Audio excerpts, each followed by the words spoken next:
첫 번째 이야기입니다. 요치야 괴담입니다. 에도 시대의 도쿄. 그때는 에도라 불렸습니다. 인구 100만이 넘는 대도시에서 화려한 문화가 꽃피고 있었지만 사람들의 마음속에는 늘 불안이 자리 잡고 있었습니다. 사람들은 그 불안을 달래기 위해 괴담을 즐겨 들었습니다. 무더운 여름밤, 등불을 밝히고 100가지 괴담을 이어 말하는 백물어 놀이가 성행했습니다. 그 속에서 태어난 이야기 중 하나가 오늘날까지 일본 3대 괴담으로 꼽히는 요치야 괴담입니다. 이 괴담의 주인공은 오이와라는 여인이었습니다. 그녀는 검객 이후에 몬단과 결혼했습니다. 온순하고 성실한 여인으로 알려졌지만 그녀의 결혼 생활은 불행으로 가득했습니다. 몬단은 점점 다른 여인에게 마음을 빼앗겼습니다. 그는 권력과 부를 가진 집안과 혼인하면 더 큰 명예를 얻을 수 있다고 생각했습니다. 결국 그는 오이와를 제거해야 한다는 생각에 사로잡혔습니다. 방법은 독이었습니다. 약초에 독을 섞어 아내에게 약이라 속여 먹였습니다. 처음에는 아무렇지 않았습니다. 하지만 시간이 흐르자 오이와의 몸은 서서히 망가지기 시작했습니다. 얼굴이 일그러지고 머리카락이 빠져내렸습니다. 피부는 검게 변했고 그녀의 눈빛은 점점 희미해졌습니다. 거울을 본 오이와는 울부짖었습니다. 한때 고왔던 얼굴은 괴물처럼 변해 있었습니다. 남편은 그녀의 고통을 외면했습니다. 주변 사람들은 밤마다 집에서 들려오는 흐느낌을 들었다고 전했습니다.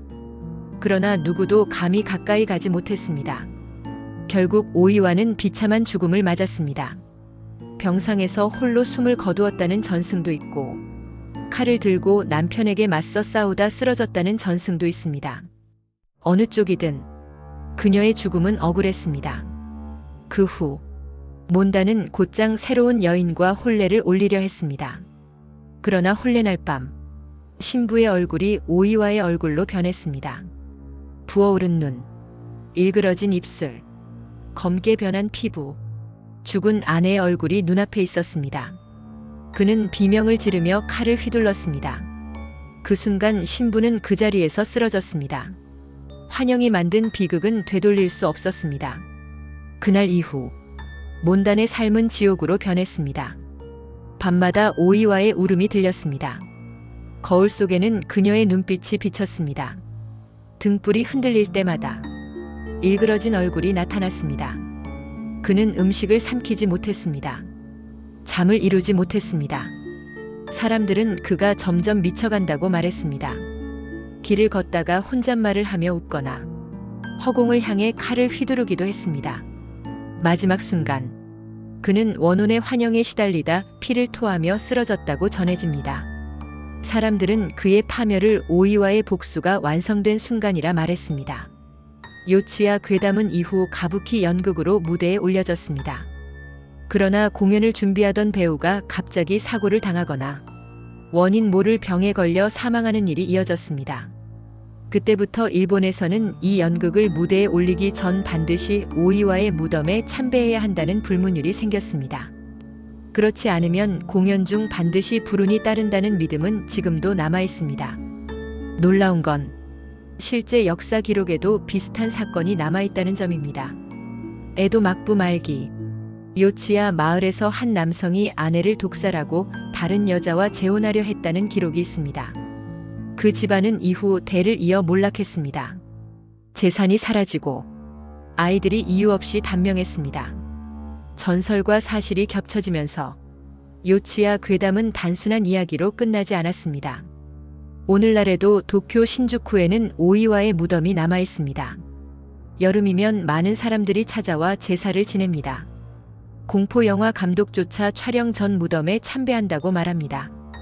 그렇지 않으면 설명할 수 없는 사고가 일어난다고 믿기 때문입니다. 요치야 괴담은 그렇게 한 여인의 억울한 죽음에서 시작해 지금까지 이어지는 살아있는 전설로 남아 있습니다. 사건 2. 디아틀로프 패스 실종 사건. 1959년 러시아 우랄산맥의 깊은 설원에서 9명의 대학생이 사라졌습니다. 이들은 모두 경험 많은 등반가들이었습니다. 그들은 스키 원정을 위해 산에 올랐습니다. 그들의 목적지는 당시 이름조차 알려지지 않은 외딴 고개. 이후 이 사건으로 인해 디아틀로프 패스라고 불리게 된 곳이었습니다. 출발은 순조로웠습니다. 등반대장 이고르 디아틀로프는 철저한 준비를 했습니다. 일지와 사진이 남아있어 그들이 밝은 표정으로 눈 덮인 산을 향해 떠나는 모습이 기록되어 있습니다. 그러나 그들이 남긴 마지막 기록은 2월 1일 밤이었습니다. 그날 이후 아무도 그들을 본 사람은 없었습니다. 수색대가 파견된 것은 열흘이 지난 뒤였습니다. 산 정상 부근에서 그들의 텐트가 발견되었습니다. 그러나 텐트는 안에서부터 찢겨 있었습니다. 마치 누군가 급하게 탈출한 듯. 옷과 장비는 그대로 남아 있었습니다. 주변에서 시신들이 발견되기 시작했습니다. 어떤 이는 속옷 차림으로 눈 위에 쓰러져 있었습니다. 어떤 이는 맨발이었습니다. 혹독한 추위 속에서 도망치듯 뛰쳐나간 흔적이었습니다. 더 충격적인 것은 부검 결과였습니다. 일부 시신은 갈비뼈가 부러져 있었고 두개골이 심하게 손상되어 있었습니다. 그런데 외부 상처는 거의 없었습니다. 마치 강력한 압력에 의해 몸속이 으스러진 것 같았습니다. 한 여성의 시신은 혀가 사라진 상태로 발견되었습니다. 눈도 없었습니다. 그 모습은 사람들을 더욱 공포에 빠뜨렸습니다. 수사 당국은 이 사건을 명확히 설명하지 못했습니다. 눈사태 때문이라고 말하기에는 부상의 형태가 설명되지 않았습니다. 야생 동물의 습격이라고 하기에도 흔적이 없었습니다. 일부 조사관들은 미확인 비행체의 개입을 언급했습니다. 당시 지역 주민들은 하늘에서 빛나는 구체를 보았다고 증언했습니다. 그러나 공식 보고서는 그저 불가사의한 힘이라는 애매한 표현으로 마무리되었습니다. 디아틀로프 패스 실종 사건은 지금까지도 풀리지 않은 미스터리입니다. 왜 그들은 한겨울 눈보라 속에서 옷도 입지 못한 채 텐트를 찢고 달아나야 했을까요? 무엇이 그들을 죽음으로 몰아넣었을까요? 60년이 넘도록 연구와 조사가 이어지고 있지만 명확한 결론은 나오지 않았습니다. 어떤 이는 군의 비밀 실험 때문이라고 말합니다. 어떤 이는 외계 생명체의 흔적이라고 주장합니다. 또 어떤 이는 인간이 이해할 수 없는 자연의 힘이라고 설명합니다. 지금도 러시아 사람들은 그 고개를 두려워합니다. 아무도 쉽게 그곳에 오르려 하지 않습니다. 서로는 여전히 침묵으로 뒤덮여 있고 9명의 등반가들이 남긴 비극만이 차갑게 얼어붙어 있습니다. 사건 3. 로어노크 집단 실종 사건. 16세기 후반 영국은 신대륙 아메리카에 식민지를 세우려 했습니다. 1587년 100여 명의 사람들이 배를 타고 대서양을 건너갔습니다. 그들의 목적지는 지금의 미국 노스캐롤라이나 연안에 있는 작은 섬, 로어노크 섬이었습니다. 그들은 새로운 삶을 꿈꾸며 정착촌을 세웠습니다. 지도자 존 화이트는 그들을 이끌었습니다. 그러나 보급품이 부족했고 원주민과의 갈등이 잦았습니다. 존 화이트는 식민지를 두고 영국으로 돌아가 식량과 지원을 요청하기로 했습니다. 그는 가족과 동료들을 뒤에 남긴 채 배를 타고 떠났습니다. 곧 다시 돌아오겠다고 약속했습니다. 그러나 영국은 스페인과의 전쟁으로 혼란에 빠져 있었습니다. 전쟁이 끝날 때까지 그는 신대륙으로 돌아갈 수 없었습니다. 3년이 흘렀습니다. 1590년 그는 마침내 로어노크 섬에 다시 도착했습니다. 그러나 그곳은 텅 비어 있었습니다. 집들은 무너져 있었고 사람들의 흔적은 어디에도 없었습니다. 시체도 무덤도 발견되지 않았습니다. 식민지 주민 115명 전원이 사라지고 없었습니다. 남아있던 흔적은 하나뿐이었습니다. 기둥에 새겨진 글자 크로아톤. 크로아톤은 인근의 섬 이름이기도 했고 또 다른 부족의 이름이기도 했습니다. 그러나 그곳을 아무리 수색해도 주민들의 흔적은 없었습니다. 일부는 그들이 원주민 부족에 동화되었다고 추측했습니다. 일부는 전염병이나 기근으로 사라졌다고 말했습니다. 또 어떤 이는 정체불명의 세력이 그들을 데려갔다고 속삭였습니다. 후대의 탐험가들이 그 지역에서 밝은 머리카락과 푸른 눈을 가진 원주민을 보았다는 기록이 남아 있습니다. 그것은 실종된 영국인들의 후손일지도 모른다는 추측을 불러왔습니다. 그러나 확실한 증거는 없습니다. 로어노크 식민지는 그렇게 역사 속에서 사라졌습니다. 아무런 단서도 남기지 않은 채 한순간에 증발해버린 것입니다. 오늘날에도 로어노크는 잃어버린 식민지라 불립니다. 미국 역사에서 가장 오래된 미스터리 중 하나입니다.